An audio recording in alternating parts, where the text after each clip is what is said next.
All right, everybody, welcome to Gym Life podcast. We've got a special interview here today, one that we've been waiting to get to for, quite a while.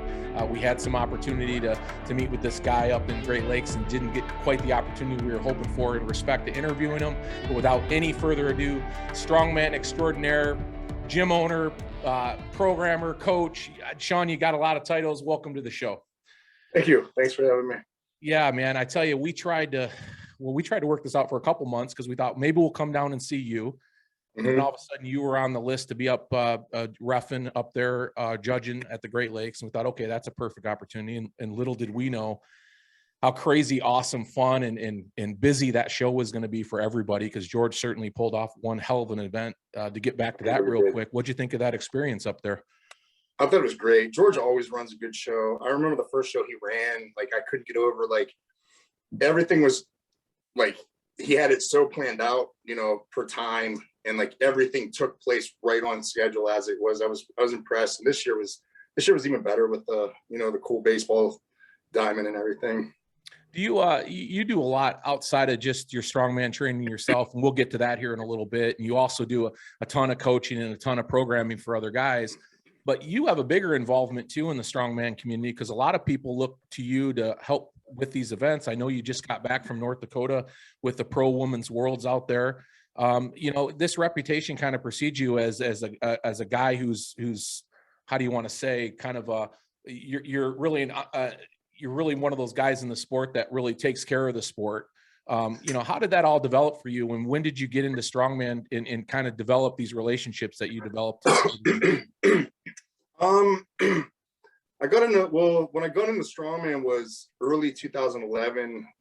Competing, I used to do it as a bodybuilding prep. It would help me get in contest shape because just the amount of calories you burn in the muscle that you held on in the process. And then I was getting ready to do my last bodybuilding competition and jumped into a strongman competition, and I enjoyed it. So I actually never did that last competition. It was I just stuck with strongman since. So it's pretty recent then. This strongman evolution for you isn't something over the last 20 years. It's pretty recent. No, it was more recent, 2011. Yeah. And then right off the bat, like I started like, what could I do for the sport? Who could I get in touch with? As soon as USS announced that it was a thing, like Willie Wessel's, like I contacted him and I was like, hey, they only had maybe 2 state reps at the time. And I jumped on board as Ohio State rep. Before that, with Strongman Corporation, we were the first affiliated strongman gym with Strongman Corporation. It was just, I like to jump into things, get involved, and it just kind of grew from there. I started judging competitions, and I judged 1, 2, 3. It'll be 4 competitions in the last 2 months right now.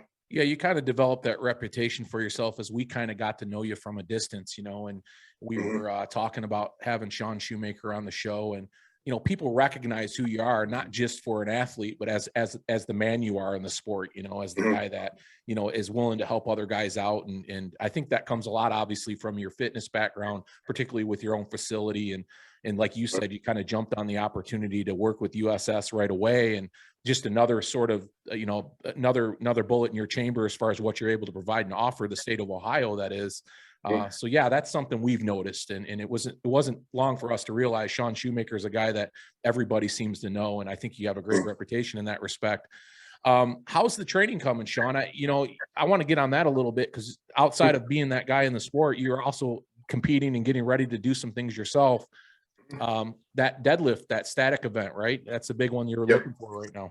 That's the well, first it's supposed to be official strongman games, which I think 4 weeks from now, and I injured my neck. I've pulled out of it, but at the same time I'm having a hard time letting that go. I'm still testing to see, like I'll still do it if I can perform my best. Like I'm all right performing with pain. It's just like, if I don't have the ability to perform my best, I don't want to be that guy that's like, well, I didn't do my best because I had this neck injury, but I can have the neck injury and still perform my best. So I'm kind of testing that out still. I'll probably make that decision like the week before the competition, and then I'll just go right into my cut. Then in January is Clash on the Coast opportunity to qualify for their deadlift championship during Clash on the Coast, and I believe it's in April. So Okay. I'll go in January and try to hit. My goal is to like come as close to the record as possible in Which January. is what, 925, right? Is that what you said? It's close to 925. Yeah. I think it's like 918 or something like that. Okay. I mean, in an ideal situation, I could go in, break the record there, and then go to Clash and just compete in strongman competition and not have to worry about the deadlift. Right. So you got a couple different routes you can take to kind of get to what your goal is right now. Right. So I'm kind of, well, a lot of things are up in the air right now, but I mean, the deadlift in January is going to happen. My neck's starting to get a lot better. Like I'm pulling a little bit more evenly. The strength on all of my lifts are where it should be, except for the deadlift. And it's just because of the neck. So once that nerve starts firing 100% again and the muscles come back from the atrophy, I feel like I should be in a really good position. It's not really a matter if, it's just a matter of when. I saw you pulling on their video the other day, and yeah, you had a little dip there on that right side. It was obvious, but it certainly, you're just on that road to recovery. So how quickly your body responds is the real question now. Yeah. And I should have about 14 weeks. So 14 weeks should be plenty of time. Yeah, I would think so, right? We're in that perfect time of year where all this stuff is kind of giving everybody an opportunity to slow down for a bit, to heal up and get ready for these big events that are coming after the first of the year. I know we had talked about getting to that Clash event, right? You told me about that. Yeah, I think it's Clash at the Corral in Tennessee. Is that the one you're talking about? Cumberland. Is it Cumberland? Yeah, Cumberland, right? Tennessee, yeah, that's right. Yeah, because the Corral was the Texas one. Yeah. Okay. Yeah, that's we're hoping to get down there ourselves. You're not new to this sport in the respect to how you train for it and how you recover from it. I know you're certainly not new to injury because you've had a few over the years as well, from what I understand.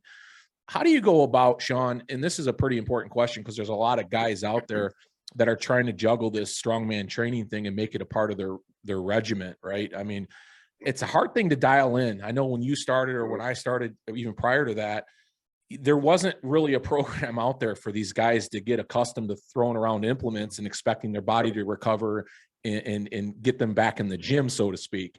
How are you programming these guys right now? Can you kind of give me, I know everybody's a little different and customized, but do you have kind of a structure that you use when it comes to strongman training, or do's and don'ts? I'm really big on building your strength with gym equipment, doing your dumbbells, barbell, even machine work, just to build your entire body stronger, like really heavy bodybuilding.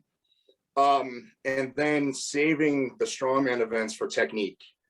So build your press and then work on your log for technique. I mean, you do want to do some heavy strict log and heavy push presses with logs, but don't expect to build your overhead press by just doing log. Gotcha. You got a lot of guys trying to do like heavy yoke, trying to get their yoke up, when like heavy squats and leg press and all those other things that are going to build the body are a little bit more important. And then you work on your footwork with the yoke, Right. And that strength will come. Same with stones, like heavy front squats, all of that stuff. Build yourself strong enough to be able to lift the stone and then work on moving the stone. Yeah. That's interesting. It makes complete sense, right? I mean, it's funny that a lot of, including myself, when I was younger and I was chasing strongman, I say that because we're always chasing those PRs on these events. It was really a backwards way to think about training for these events, trying to get stronger doing the event, as opposed to getting strong first and coming and learning the implements. I mean, we've all done that too. Yeah, I think a lot of us certainly have been around for more than 10 years have. I think fortunately now there's guys like you around, and there's so much information at their young guys' fingertips. Boy, if they're making that mistake now, shame on them. Right. So you're training these strongman guys, a plethora of guys, because you mentioned you come from a bodybuilding background as well. So I'm sure you still have your hand in getting some of these guys prepped for bodybuilding. How would you break your clientele up right now? Do you have a lot of guys for bodybuilding and strongman? Do you sort of, or is your gym kind of going in one direction? I have a broad spectrum of clients. So I have a pretty decent handful of the strongman athletes. I have a pretty good proportion of actual general fitness people too. They're just trying to, because I mean, you use that bodybuilding knowledge to get regular people in shape, with the diet and the exercise. And we have, I don't currently, but I have had CrossFit athletes, which I mean, it's basically strongman if you think about it. Like, with the conditioning. And I've actually competed in some CrossFit. Like I took a small break for like a year and a half from strongman just to get myself together. So I had the experience in competing in CrossFit too. Yeah, I've gone to Minnesota and competed at the Granite Games. Like I have pretty decent level. Like it's surprising somebody. I've heard of the Granite Games, and stuff for people, and they're like, "Holy shit! Like you could do that." But so. I'm trying to visualize that right now. Well, strongman crosses over to CrossFit really well, actually. It really does. A lot of the movements are very, very, very similar. They do obviously some more pull-ups maybe than most strongmen do, but lots of pull-ups. But but I mean, if you ever needed proof of that, I mean, Eddie Hall owns a CrossFit world record. Well, I'm just trying to picture Shawn doing CrossFit right now. I mean, he's probably a little leaner. Were you how big were you? I was a lot leaner. I was a lot leaner. Because I mean, the amount of calories you burn doing CrossFit is just, it was outrageous. And I kept my strength. So I showed up at the Granite Games, and the kid that I was like on the team with, like I took off my shirt, and like I was by far the biggest person in that stadium, and everybody just like stopped and looked at me, and I was like, but it was Matt Fraser's kind of that similar build. He's kind of a big dude he's short, but muscle wise, Matt Fraser is very muscular for a CrossFitter. Yeah, there are those one-off guys for sure, Shawn. I'm sure you were. It's more. I mean, the women transfer over a lot better. Yeah. Like a lot of the high level, like lightweight and middleweight women, you'll find they started with CrossFit, and then they found that they were they were a little bit bigger and stronger, and they weren't really going to excel in CrossFit. And then they found strongman, and they're like, this is perfect for me. Right. We had made that comment, I think, on our very first show about, strongman, the community thanking CrossFit to some degree, but the correlation between CrossFitters converting to strong woman is probably, like you just said, that's probably been the biggest surprise. It's huge. Or maybe not surprise, but the biggest reason why we're seeing such an influx of women in the sport now. Sure. I can remember, and I've made this comment more than once, it wasn't but 10 or 15 years ago, you were lucky to have 3 or 4 women in any competition. And now look at what we saw in Great Lakes, and look what you saw out in North Dakota. So do you attribute that more to CrossFit than anything else? I definitely would. Yeah. And these women are such good athletes too. And like so in North Dakota, we just had 3 of the women were CrossFitters like previously. And it was noticeable when like one of the events was max barbell clean and press, and they could continental it and stuff. But these girls were like dropping down into a full squat, catching the barbell and jerking it with a split. And it's like, and they're excelling because they're able to move that weight, and they learned that at the CrossFit gym, and then they got stronger and bigger, and it just kept growing. Yeah, that was that's what I've noticed too. The pressing in particular has been really big. Even the lightweight men, like the 80-kilo men, have a huge press. And I know. Some of those guys are CrossFit. What are we seeing anymore? It's like that Nick Camby and that big log he put up as a 220 guy. I mean, the Bibby thing doesn't nearly impress me as much as that did. That was crazy. That 412 or 413 he put up. It's like you're not even in the conversation anymore if you're not doing a 350 plus overhead press of any kind. And back in the day, it was 300 would get you there. I remember one of my the first couple years of competing, 105Ks, like a 300-pound log or axle was enormous. And now that's a standard. You got to do that for reps now. Oh, I know it, right? It's nuts. And guys are viper pressing that shit. They're not even stopping at the shoulder, which is nuts. Right.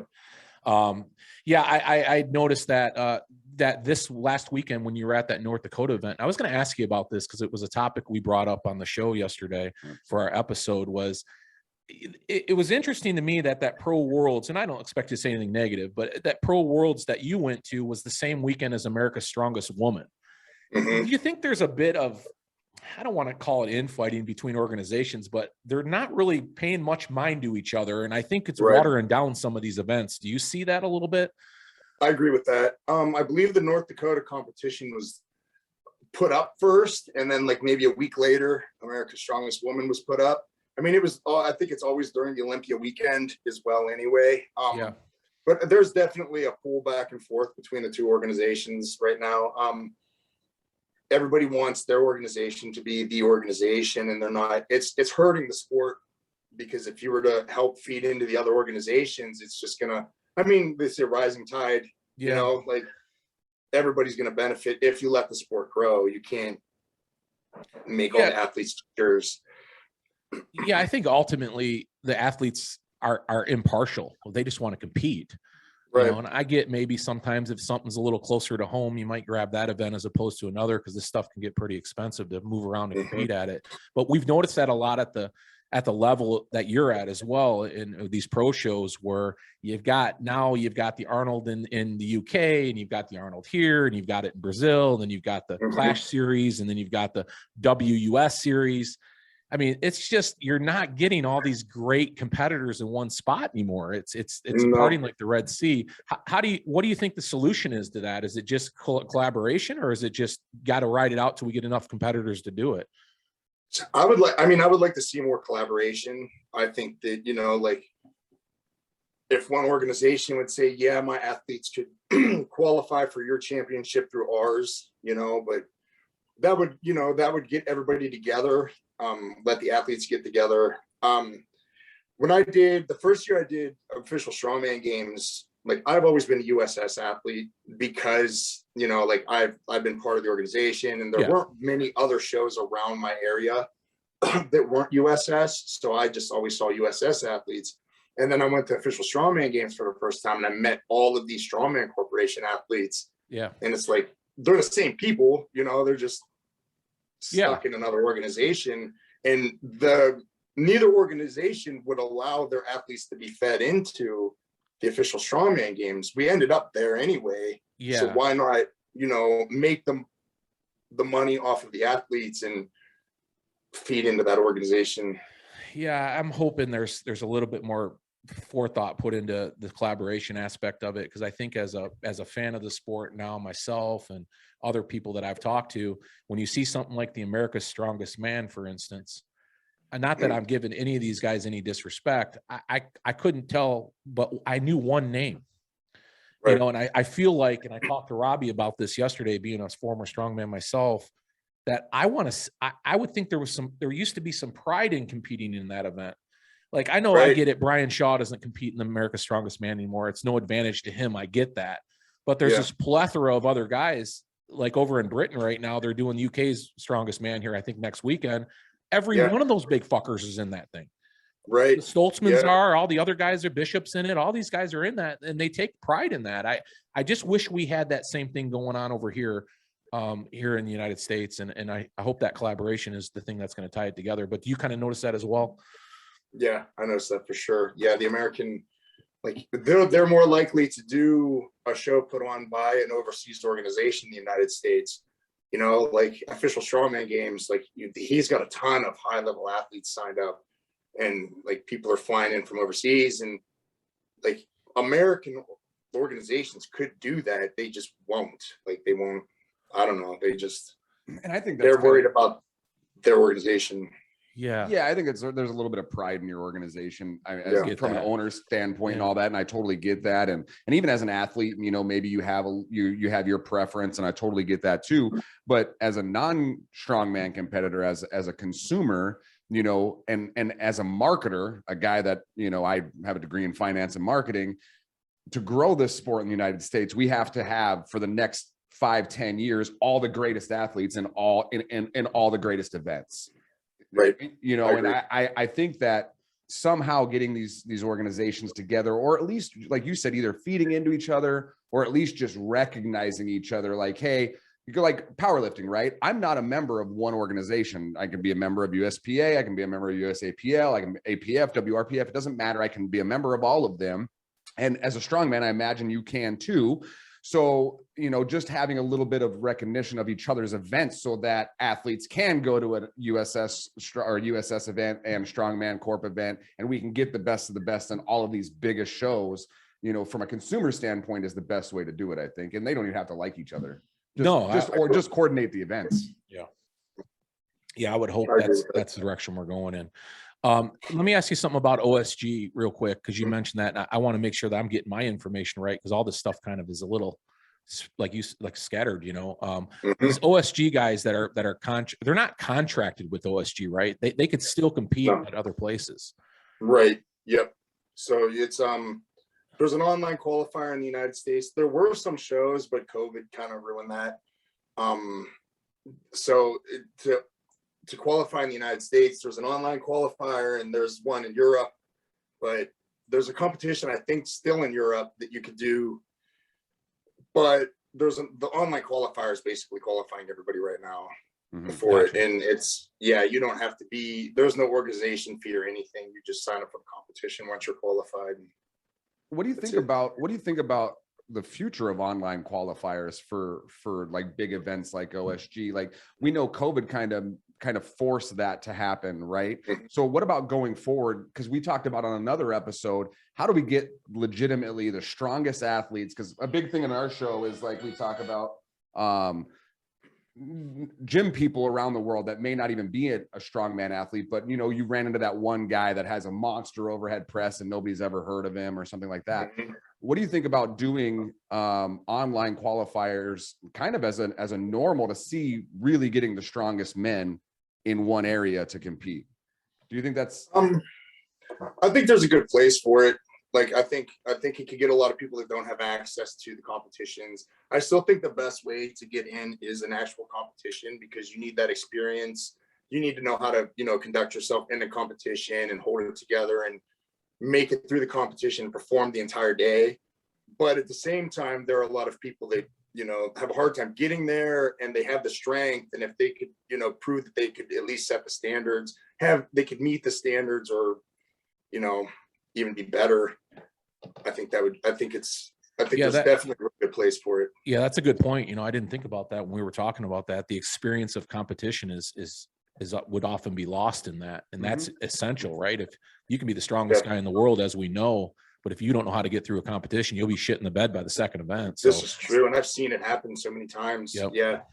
Yeah, it's crazy. Yeah, you're right. It happens at every show just about. Yeah, you got to learn how to string them together for sure. You do. Yeah, that can be a long day. Certainly. I like the fact that some of these events are being broken up, but I'm a purist. I like to do them all in one day. Let's get all 5 or 6 events out of the case. You tweak something and you got to figure out how to get through the next event with this tweaked whatever you just did. And you need to play the game. Do I get 30 reps, or do I just get just enough to get myself enough points? And so the game still needs to be played. So I think there's a huge place for that. Yeah. Good point. I was going to ask you, the picture behind me, that wasn't actually an event, was it, Shawn? What's that one right there? Yeah. That was the medley at Clash on the Coast. No, it wasn't. That was not an event. It really was. That's an event. I know, but I thought he was just loading like some piece of equipment for somebody. Look at the smile on his face. It's like it doesn't even bother him at all. I actually crushed my ear on that event, and it bled all down my face from that tire. And like part of my ear is broken now. From that right there. From that tire, right? Like that is, as soon as the tire bounced off my ear, that picture was taken. And I got back and so that's not a smile, that's a grimace. Yeah, that's a grimace. People thought there was like grease in my ear. They're like, "There's grease in your ear." I was like, "No, my whole ear's bruised." Like that's. But we had to carry. I remember I had that pic made. I was like, I'm not even sure if this is an event, and Shawn might just be carrying a tire down the runway here. So no, that's definitely. I'll send you the video to that event. It was in the sand, and we had to carry.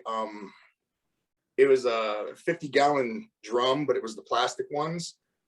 It was like 250 pounds. We had to carry that like 200 and some pound tire. There was like solid rubber. There was an anvil, and there was a block, and I can't remember what else there was. I think there were 6 implements. It almost killed me, that event. In the sand, you said, right? In the sand. Oh yeah. Jeez. So that was a treat too, running. And like I'm trying to run as fast as I can. And Martine's lease, he's standing next to me. He's like, "You need to move faster." And I'm thinking to myself, I don't know how to move any faster. Like this is as fast as I could possibly go. I ended up winning my heat. I ended up winning that event in my heat. And I'm usually not like the greatest moving event person, but I trained the hell out of that event. And the sand might have helped you, right? Handicapped other guys, and maybe you had a little advantage. Yeah, my long legs. Well, he had an advantage. Lisi's screaming at him to move faster. Lisi's screaming at me to move faster. It's the only thing I could hear.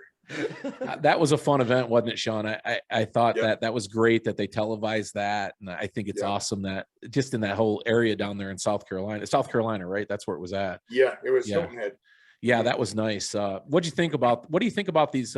I know you have nothing but good things to say, but I want to hear it from you. That Clash series is kind of special in a way. It gives a lot of people a lot of visibility that normally wouldn't get it, that deserve it. I agree. Yeah. I think it's awesome. Anthony's doing incredible thing for the organ, like for strongman in general. You know, like the 105K class it's a different kind of class. You know, it's probably the most athletic men's division. Yes. Like they're big guys, they're strong guys, they're putting up huge numbers. I mean, we're lifting numbers that aren't much lower than the open class. You know, we're much smaller, we're moving a lot faster, we're much more conditioned. There's some great personalities in there, and I think it's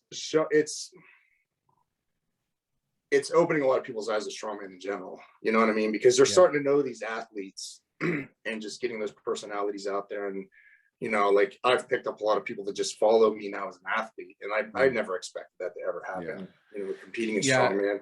It's interesting that you say that because it's true. I think people relate to that class first off more than any other class, because as a young guy growing and getting bigger, you know, you hit that 200, 220, 230, 240 threshold, right? It's not often guys are getting much bigger than that. I mean, and be competitive. I would say a majority.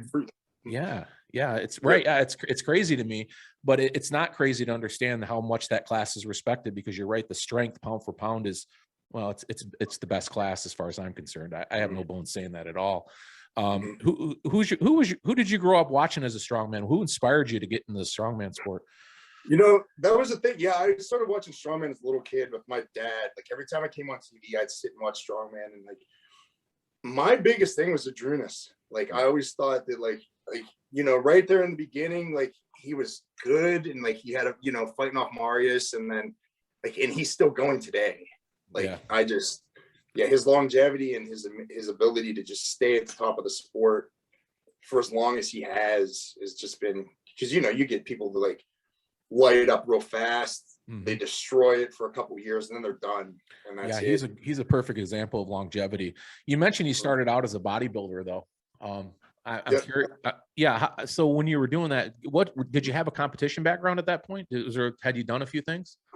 No, when I started competing in strongman, the only thing I did was bodybuilding. Okay. Like, but you never competed, you know, got on stage or anything? Okay. What's that? You ever get on stage as a bodybuilder? Yes. Oh, you did? You did? Yeah, tell me about that. It was interesting. I competed in natural bodybuilding because I just didn't see myself ever having the ability to like be on the stage with somebody like Ronnie Coleman. You know, like I liked bodybuilding, but I didn't like live for bodybuilding. So natural bodybuilding was just like the route I wanted to take. We were much smaller athletes, and it was simple. You train, you eat, you cut. Like, you know, I wasn't like, oh, hey, I'm a natural athlete. Like it was just a simple bodybuilding. It was a hobby. You know, I did pretty well. I wasn't like, I never went pro or became a champion or anything, but I started training when I was 14 years old. So it was really more of an introduction into everything you're living right now. I mean, you can take everything from those early bodybuilding days and you just converted them to fit you and your style perfectly. And I'm sure you use a lot of that stuff today when you're training a lot of the people you train, not only from a exercise perspective, but certainly the dial in eating and the lifestyle. I mean, you're big on that as well. Yep. Do you do a lot of that for a lot of your people, or is it more just sort of an add-on for you if they want it, or do you try to get involved in all those aspects? I try to get involved in all those aspects. I try to get, you know, everybody, even the CrossFit athletes, to be doing, you know, like machine work and stuff, like, because it's restorative. You know, like you can only press overhead so much before you need to start pressing forward and pressing down and just build all of your muscles. And and that's where I got a lot of my methodologies for training for strongman and strength too, because I mean, you go into the gym, you just keep adding weight, you know, like I didn't have a program, but I kept getting stronger because like the weight felt lighter this week. So I added weight. And then, you know, the following week, something similar, you know, like the leg press was a little bit lighter this week. So I added weight, and I ended up having, I think I ended up having a 700-pound deadlift without actually training deadlift to be stronger. I was just pulling more weight because I needed the stimulus to grow my back. And, you know, I use that a lot. You've dealt with a few injuries, and we hit on that briefly in our start of our conversation. And you're dealing with a little bit of a nagging one now. one of the bigger things that we see in all the sports is the maintenance and recovery aspect of things. And I love talking about that with everybody we get on, because I think it really is great information. Where do you take your maintenance and recovery? What are some things that you do as a strongman? Because I think that's unique, right? We need to preach this to these young guys, how to take care of their bodies. What are the things that you do and we tell young guys to do today? I like hot tub. I like to get in the hot tub like several times a week, just to, just to bring that blood around, open up all the blood vessels, relax the muscles. I try to get a massage as much as possible. We have a massage lady at the gym that I don't see as much as I should, but that has always helped getting, some kind of massage, soft tissue work done. I've never really gone to chiropractor just because I don't see anything wrong with a chiropractor, but like the massage, the hot tub, every so many weeks I'll do just like a strict bodybuilding training. Right. Like a deload type thing. Yeah. Right. Like a deload, just to, get the pump, make sure everything's moving correctly. And then what about your nutrition side of things, Shawn? Do you hold yourself accountable to a pretty strict program, or being a strongman, we have a little bit more latitude when it comes to that? I get that, but is there, do you kind of hold yourself more accountable since you're a weight class guy? You're not, going super heavies or anything. So. Yeah, I do. I try to eat, as clean as possible. Like, with the whole foods, like, your meats, your fruits, your vegetables, stuff like that. I mean, sometimes you got to throw in some other stuff to get the calories, just because you can only fit so much. Yeah. And I've ruined myself on like broccoli and veggies and stuff because of the bodybuilding. Yeah. Like the amount of just veggies I eat. So I need to do more of that, but I can't. I think that's where all the progress we're seeing in all the strength sports is right now. There's nothing new under the sun when it comes to moving iron up and down. It's all in the maintenance and recovery side of things. We're getting much more understanding of how much rest our body needs, a much better understanding of the biomechanics of the body, and then the nutrition side of things, right? And like you said, sometimes, like I did it yesterday, I was up north. I ate an A&W cheeseburger and a foot-long chili cheese coney dog because I needed the calories. My uncle was sitting across from me. He goes, "You eat all that?" And I go, "Well, it's not a regular thing. Sometimes I gotta jam this shit down my hole."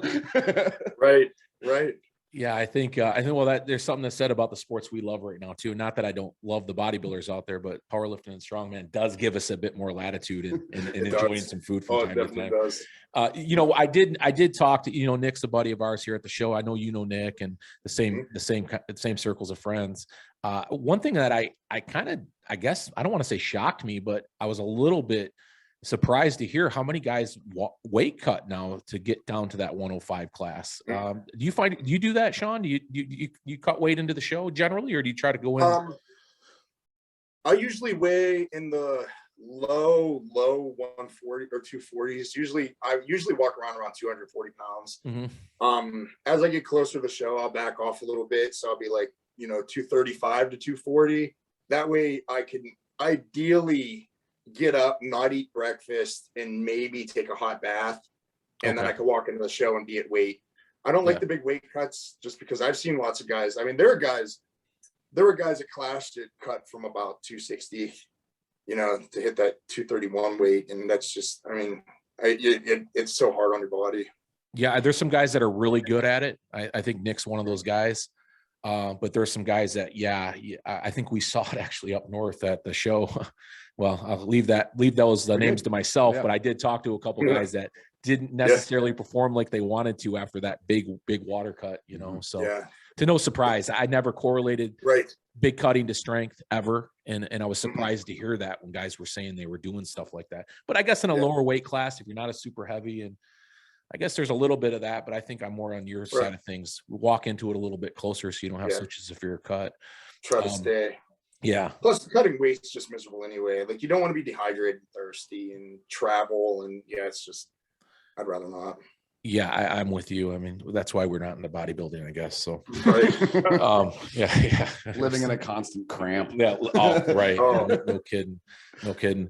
So, Shawn, what's coming up with you? I know this winter is really just sort of feeling out where you're at right now. Do you guys have any big competitions down there in Ohio coming up? Are you a part of anything outside of your own kind of getting ready for this Clash thing, or what's going on in the world down there? Well, there will be, I believe, Ohio's Strongest Man's at the end of the month. which will, I think it's like 110 athletes. So that should be a pretty decent show. I'll be judging at that one as well. Oh, okay. Okay. And then our next competition that we'll be hosting is, I want to say June 4th. There's like a fairgrounds that's near, and we're going to collaborate with like a local autism society, and they put on their own event, and we're going to add our event to theirs, and just everything we make we'll give to them. And yeah.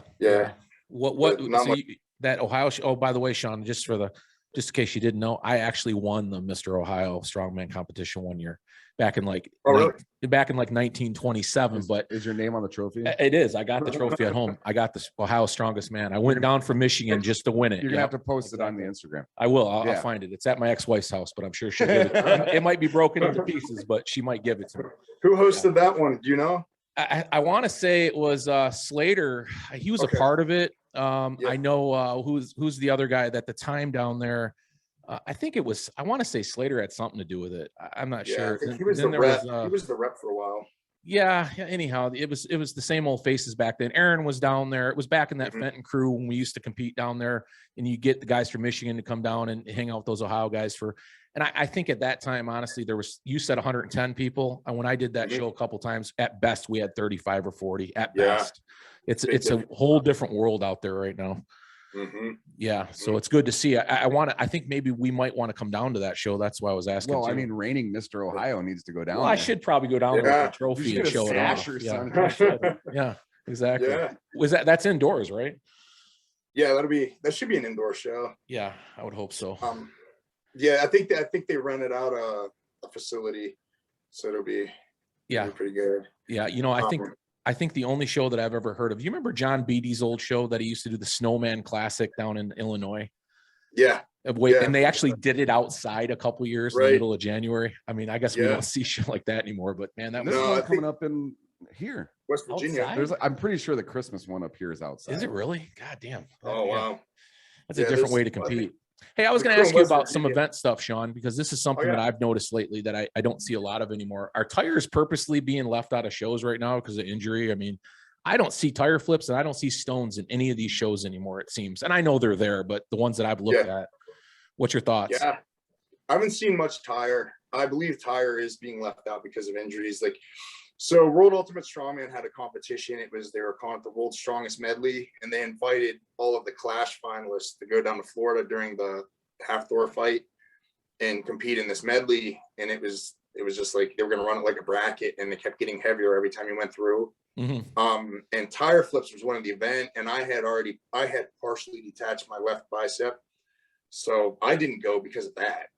They ended up canceling it because they moved it overseas because they couldn't get the fight done in Florida anyway. But I would definitely went to a show because of tire flips, just because the bicep, I don't want to detach bicep on a tire. But I feel like stones, I think a lot of the stone stuff is like the promoters just don't want to deal with the tacky. Okay. Honestly, they had stones at Clash. All of the Clash qualifiers and official Strongman games have stones again. So, but I think the biggest reason for stones is like the facility and tacky. Okay, sure. Yeah, destroying floors and shit like that. Yeah. I was just wondering because it was just, I know those are fan favorites and you just don't see them that often. I know George couldn't really do that on the baseball field. That would have been a bit of a challenge, I'm sure. It certainly makes for you to think about it as a promoter as to trying to diversify yourself a little bit than rather seeing the same 5 events at every show. Right. I mean, I know we have similar, grip and overhead press and deadlift type things, but I've been seeing a lot of guys using the fingers lately, which I think is fun. I know they did that at the America's Strongest Man. Isn't that like in history, the most dangerous strongman event? You mentioned that before. I don't know. I've never competed with them, so I don't know. They literally they moved the cart out of the way, and then they have a spotter back there that's going to catch. Yeah. What is he going to do? Just going to crush his head. Have you ever used those, Shawn? I did. We used those at Clash, and it was the first time I've ever touched one in my life. I'd like to do some more training for it because I wasn't there was a lot more tricep than I thought would be in it. Okay. Yeah. And I don't know if my form was as good as it should be. And Nick Best told me, step like you're doing a truck pull, so short, choppy steps. So I just I learned how to do it 5 minutes before the event started. But yeah, which is the case a lot of times in strongman. You said Nick Best coached you how to do them? Right. Yeah. Nick Best was there. He actually, it's a funny story. We were getting ready to do the sandbag medley, and Nick was going to be my judge. And he said, when you carry sandbags, you need to put your belt on super loose, rest the bag on the belt so you could run. And like, I'm like torn now because like I'm about to go and I'm looking across the field at my belt. And I was like, should I get my belt, put it on, or should I just do this? And I was like, sorry, Nick, I can't just put my belt on right now and do this. I was like, I'll take your advice for the next time, but right now. And I bet you got back and trained with the belt and said, fuck, I should have used the belt. Right. And I've had some other people in training here at the gym use their belt, and they're like, that's way better. Yeah. So it is. Yeah. You got to take the tips from the seasoned veterans. Yeah. I've heard that from a few people that had Aaron at a few of their shows announcing, and he likes to come out of the woodwork to say, don't do it like that. You're going to, I think Nick told a story about that. Yeah. Careful. He told him exactly what was going to happen. Nick told him Aaron told Nick his hamstrings were going to blow out. And he was literally in the middle of the event walking, and he goes 3 steps in, my hamstrings just dropped and I was done. He's like, how did he know? Yeah. Yeah, I remember when I tore my bicep. I was warming up on an axle clean at Michigan Motor City Strongest Man one year, and as soon as it tore, I dropped the axle and I grabbed my arm. I turned around and Aaron's like, "You just detached your bicep." I was like, "Great!"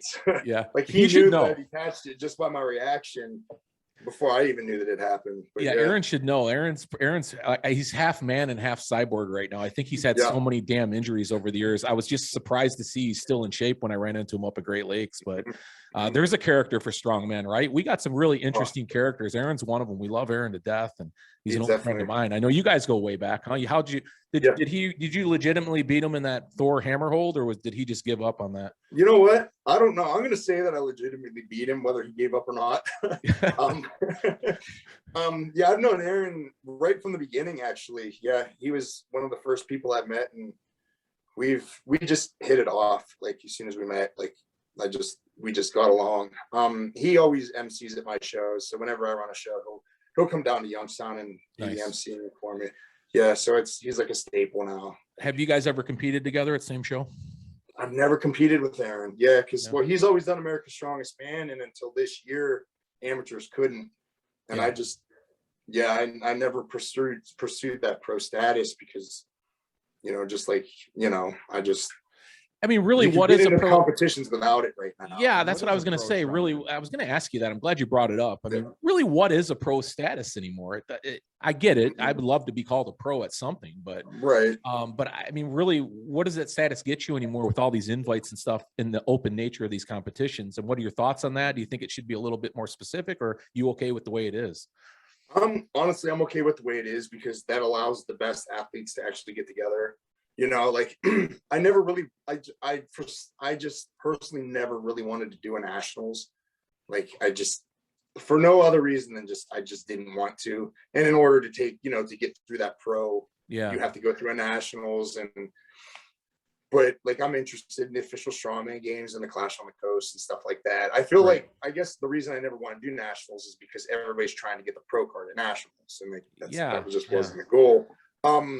But I feel like I like the way it is now for people like me to be able to get in and mix it up with the other top athletes and show that, you're not a pro, but you're mixing it up with the other top athletes. There's not really a lot of different, and now that you mentioned it, there's really not a lot of paths to that pro card. I mean, you're right. You go through nationals. I know Strongman Corp back in the day when I was competing, we had the Platinum Plus events or the Pro-Am competitions, which were fun. And the top amateurs would go and we'd compete for that one pro card at that show. But I don't think there's anything like that now though, right? They don't have anything like that other than nationals right now, I believe. And the only pro show that I couldn't do as a 105K was America's Strongest Man. Okay. So one show, that's the only show that you could do as a pro, and they would be hurting for competitors if they made it so where everybody had to be a pro. So that doesn't make any sense at all. Yeah, you'd have three guys at a competition, Yeah. So this year they actually did like an online qualifier, and they would I believe they took 3 guys that weren't pro and allowed them to compete in America's Strongest Man. So now at this point, you don't even have to be pro to compete in America's Strongest Man. Yeah, So, which honestly, I'm glad to hear that. I mean, let's just throw the guys in there and see who the strongest guy really is, Right. And I believe that came along with Anthony Furman doing Clash on the Coast, because I mean, I believe he invited 12 pros, like 12 top American pros. And like, I think the top 3 were American pros, but I was 4th, and Tyler Young was 5th. He was tied with Isaac Mays, who's a Canadian pro, but like the 3 of us beat out the rest of those American pros. So it showed that, there are a lot of really good amateurs out there. So they might as well invite them to America's Strongest Man if it's truly America's Strongest Man. Yep. I totally agree. Yeah, there's no better way to do it. I think we had this conversation the other day. Title means little in strongman. It really does. And I love that about the sport. You can take any guy on any given Saturday. If he puts together a perfect show, I mean, he can be right where he wants to be. And I get it. There are those one-offs, the Trey Mitchells and the Evan Singletons and the Brian Shaws. And by all rights, all of us look up to those guys and go, wow, that's an impressive, strong, big son of a gun. But unfortunately, that's not the rest of the strongman community. You'd have 3 guys at every show in the same situation. So I love it. Yeah, I think it's great that we're doing it this way. So in a nutshell, you've got a couple events coming up here. I know. So we're gonna try that. Let's try to get done. Who's promoting that show, that Ohio Strongest Man? Dylan Schmidt. So he's got a gym like a town over from us. So he's promoting that one. Yeah, I'm going to get on Iron Podium and reach out to him and see what's going on. But anyhow, man, so listen, sorry this took so long. I know that you don't give a shit, but I know we wanted to get you on for a while. And I'm glad that we were able to hook up here today and get a chance to talk. We've actually got the dugout interview still ready to go. So we've got a couple fun things from the Great Lakes Strongest Man we're still going to throw out there. But certainly it was a pleasure running into you up there and kind of prelude to this conversation we're having today. Is there anything else that you want to say out there, or give a shout out to anybody in particular? No, not that I can think of. As soon as I get off this, I'll think of 100 things. Yeah, I'm sure you will. Yeah. Well, we always tell people we'll follow up with them at some point anyhow. So you go, I forgot to mention. I have a feel we're going to run into you all over the place. So yeah, you're that guy for sure, Shawn. Everybody loves you in the strongman community, including us, and we're grateful for what you're doing. And I can't wait to see you compete. So get that neck fixed, and we're going to be there at that clash. So yeah, let's get that done. Yeah, for sure. So thanks again, Shawn Schumaker, man. Thank you so much. And we look forward to chatting with you in the future.